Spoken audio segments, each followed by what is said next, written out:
మాలినటువంటి చంద్రబాబు నాయుడిని అడుగుతున్నాడు, 14 సంవత్సరాల నుంచి ముఖ్యమంత్రిగా చేశావు, నువ్వంటూ ఈ రాష్ట్ర ప్రజలకి చేసినటువంటి ఒక పథకం పేరు కానీ ఈ రాష్ట్రంలో నువ్వు చేసినటువంటి ల్యాండ్ మార్క్ డెవలప్మెంట్ గురించి కానీ నువ్వు ఏం చేసావో చెప్పమంటే ఈ చవట, ఈ దద్దమ్మ, ఈ చంద్రబాబు నాయుడు దానికి సమాధానం చెప్పకుండా మన ఇద్దరం కూర్చొని మాట్లాడుకున్నాం, నువ్వేం చేసావో నేనేం చేసుకున్నావు, బహిరంగ చర్చకు సిద్ధమా అంటాడు.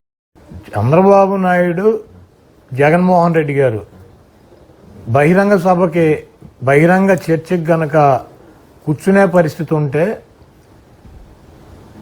ఇటు పక్కన మేము, అటు పక్కన చంద్రబాబు తరఫున తెలుగుదేశం వాళ్ళు వస్తారు. ఇది బహిరంగ చర్చ ఒక ఇద్దరు పెద్ద నాయకుల మధ్య జరిగేటువంటి అవకాశం ఉంటుందా?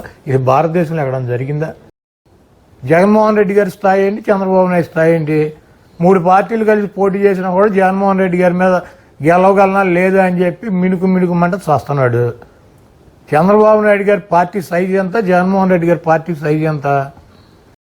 ఆ పప్పుగాడు ఏమంటాడు, మా నాన్న ముసలాయన అంటున్నాడు, మా నాయన తిరుపతి మెట్లు నీకన్నా స్పీడ్కి ఎక్కగలడు. ఇప్పుడు తిరుపతి మెట్లు ముసలోడు బాగా స్పీడ్కి ఎక్కుతాడు, కుర్రాడు అయిపోతాడా? వయసు రీత్యా ఆయనకి ఎన్నేళ్ళు, 75 సంవత్సరాలు. ముసలాయన కాక ఏమంటారు చంద్రబాబుని? తిరుపతి మెట్లు ఎక్కినాడల్లా బాగా స్పీడ్గా కుర్రాళ్ళ, తిరుపతి మెట్లు ఎక్కలేని వాళ్ళే ముసలోళ్ళ.